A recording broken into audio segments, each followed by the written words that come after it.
Hey everybody, welcome to Voicing Our Guitar Tops Part 2.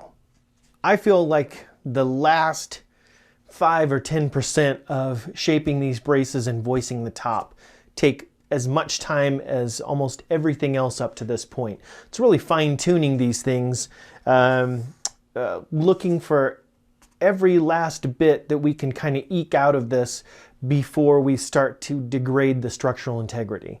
And this is a pretty stiff top so far, and really want to get that down to where we're really starting to hear that resonance. And we're not there yet, but we are getting close to the type of sound that I'm looking for, getting that rise, quick fall, and rise again. And all that happens really within a second. It just kind of, it rises on that initial attack, comes down, and rises up again really quickly. You really have to listen carefully for it.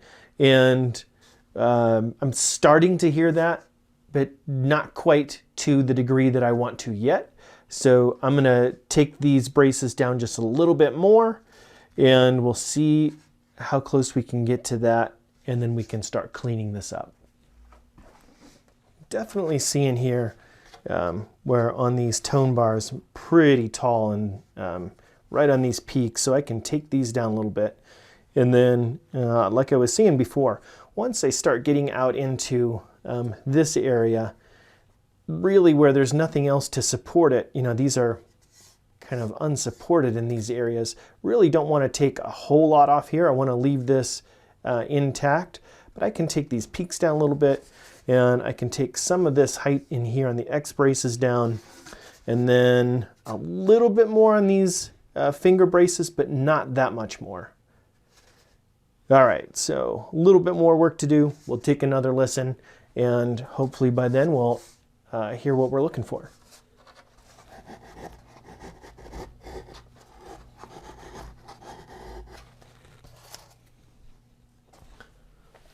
I'm getting these tone bars down just a little bit more.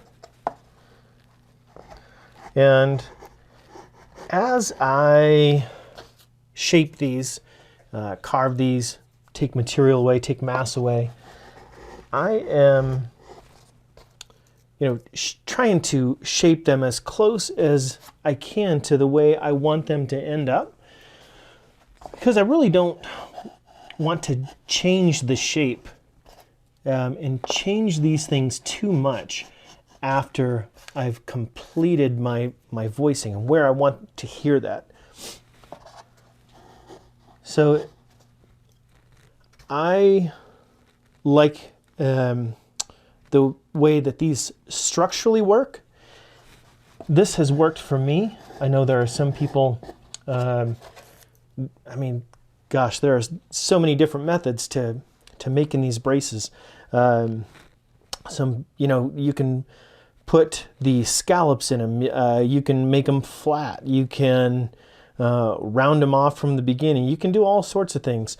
For me, I like making this pyramid shape and using that as I go along from the start to voice it, especially because once I get this shape, taking it down a little bit makes it much easier, and voicing from this peak for me does seem to go a little bit quicker than if I was to just lay these flat and kind of carve them flat.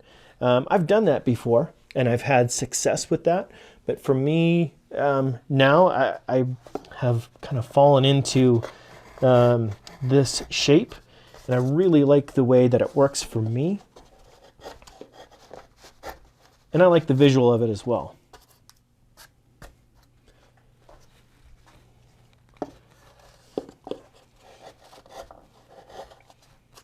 And if this is the shape that I want to end up with, if I start with it, I just don't have far to go when I go to sand and clean these up on the final passes.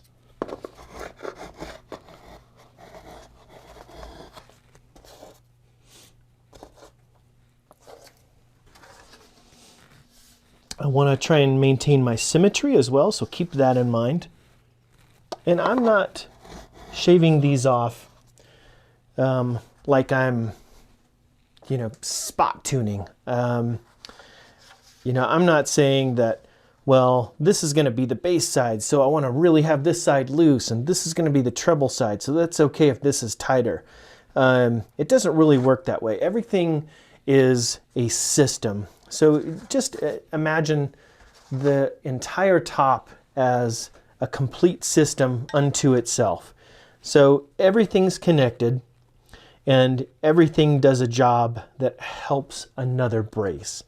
So by taking a little off here and a little there, you're really affecting the sound of the whole top. Because like I said before, the strings are the engine. The balls are going to come in here, and the whole top is going to move. It's not like you're going to have, you know, different parts of the top working against each other. Everything's going to move the same.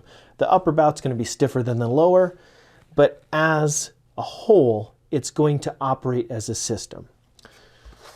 So don't think that by taking a part off here is going to affect some sort of, you know, hertz range, and this part here is going to affect the megahertz, and it just doesn't work that way. We are approaching this as a systematic approach, and knowing that a little bit here, a little bit there affects everything and not just one spot.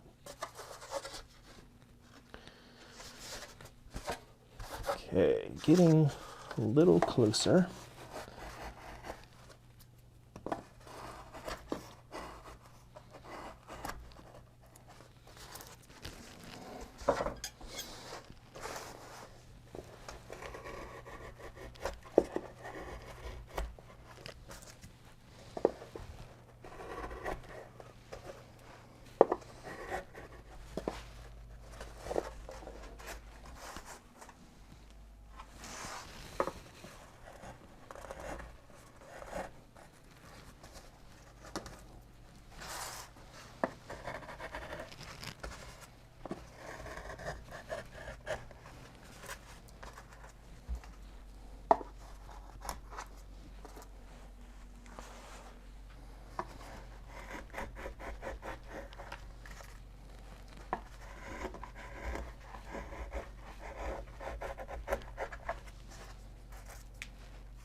When I pick this up to flex it, I do like to flex it this way and this way. And I do feel like we are getting some more flex in there.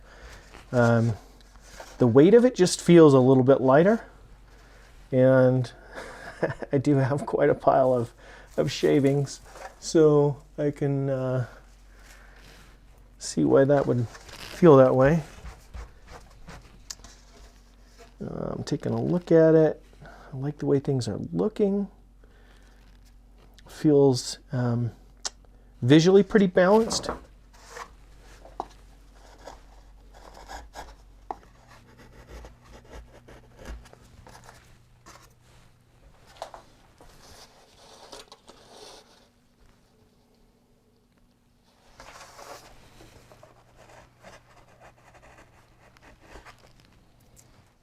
Okay, just taking a look at this.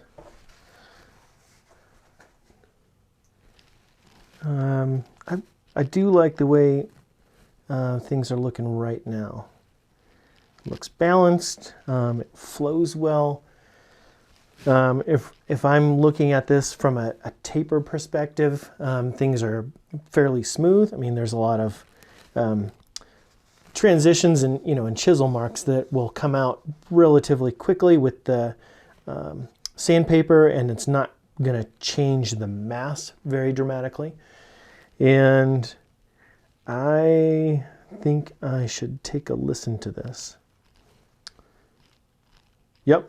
All right, time to take a listen to see where we're at. Hopefully we're there. We'll find out.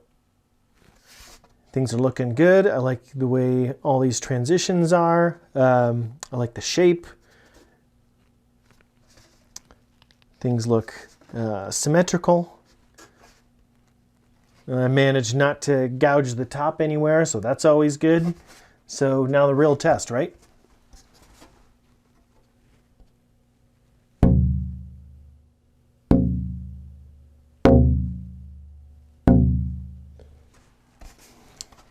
I think that's it. What I'm hearing, one is a lot deeper tone than we had before. So the way I kind of hear it is that after that attack, so you hear that initial hit and it goes boom, and it almost sounds like it's being squeezed a little bit real fast. So it goes boom, and it squeezes in and then expands and then fades. Again, this is so hard to talk about when I'm not with my students. Let me try to hit this again and see if I can get this right next to the microphone.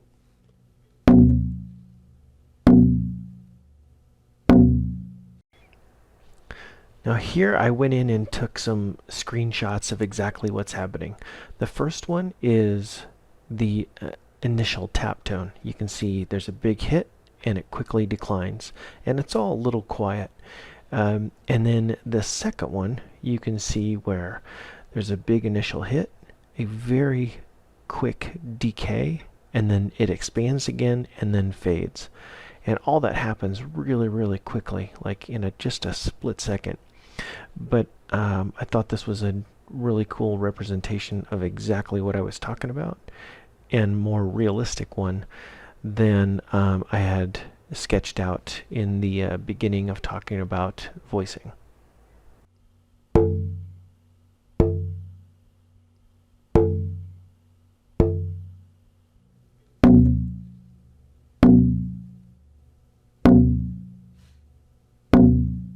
So hopefully you heard that. I think it's ready. Now it's really just a matter of cleaning some things up, getting any chisel marks out, sanding things down, smoothing it out, and then we can move on to attaching the top. To do my final cleanup on these, I really just go through with a 180. You can do 150, but 180 really is about all that's necessary. I mean, the spruce is really soft when it comes to sanding, and the marks will usually come right off.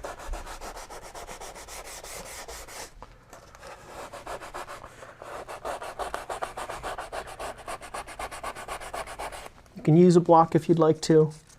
I don't find that it's necessary unless I'm trying to straighten out some of these ridges in here. And right now they look pretty good.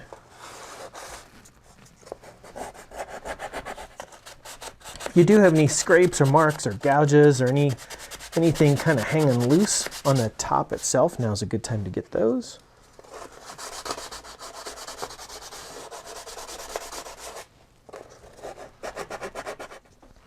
Now on my sound hole braces, I really didn't touch those at all in terms of voicing. These should be just fine. They're fairly substantial, but they're light enough to really not affect the tone or the voice or the sound too much. Their job is really to provide this structural support in here, and I don't want to mess with these. I don't need to make these any more flexible than they already are.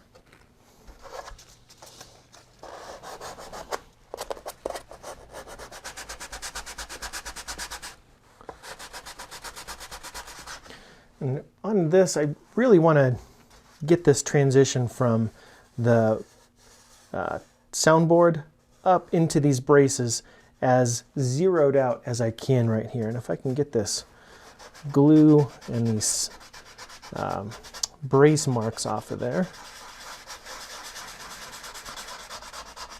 that is ideal. And I use a sanding block here because I really don't want to come in with just my hand and dig a hole there. This I might be able to scrape a little bit.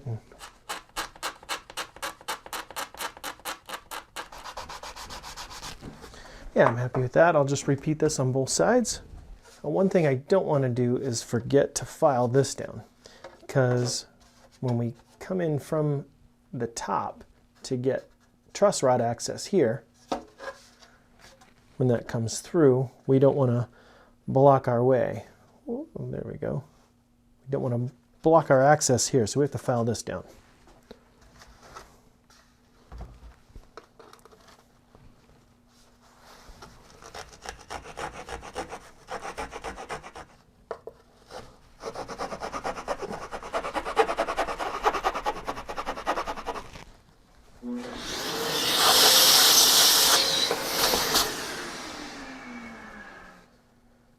See, that's pretty good access right through there.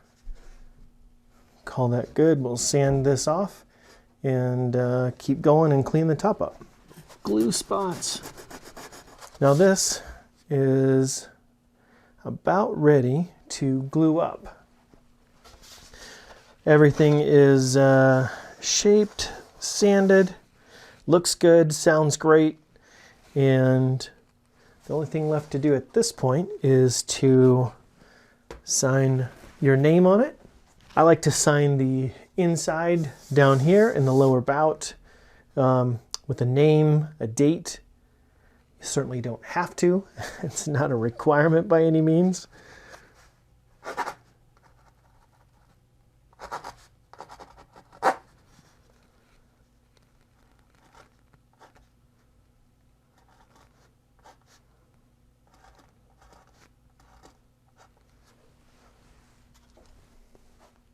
And then I'm going to take one more listen to it after everything is now smoothed out and set and ready to be put on.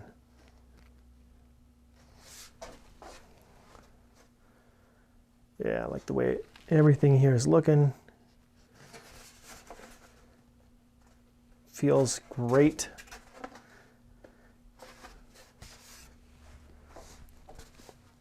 And keep in mind that as we're doing this, I know this is a little late in the game to say this, but there's going to be about 170, 180 pounds of force being pulled up on this top. And that's going to be being pulled this way. I mean, that's, you know, that's a grown person sitting on top of this.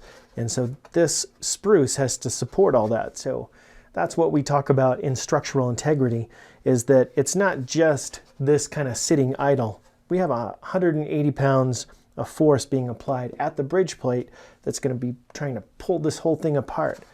And the line between structural integrity and great sound, you know, that's what we're trying to ride. So we want to be very careful and very intentional about everything that we're doing here. Let's take one more listen before we go on to attaching the top. Yeah. Great sustain, nice big sound. It's got just a little bit of that shimmer. Yeah, I like where that's at. Excellent. All right, so we are good here.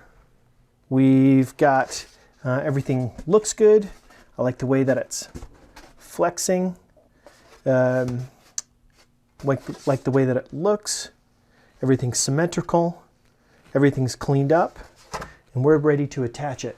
So we will stop here and go on to the next video where we will attach the top. You'll see you then.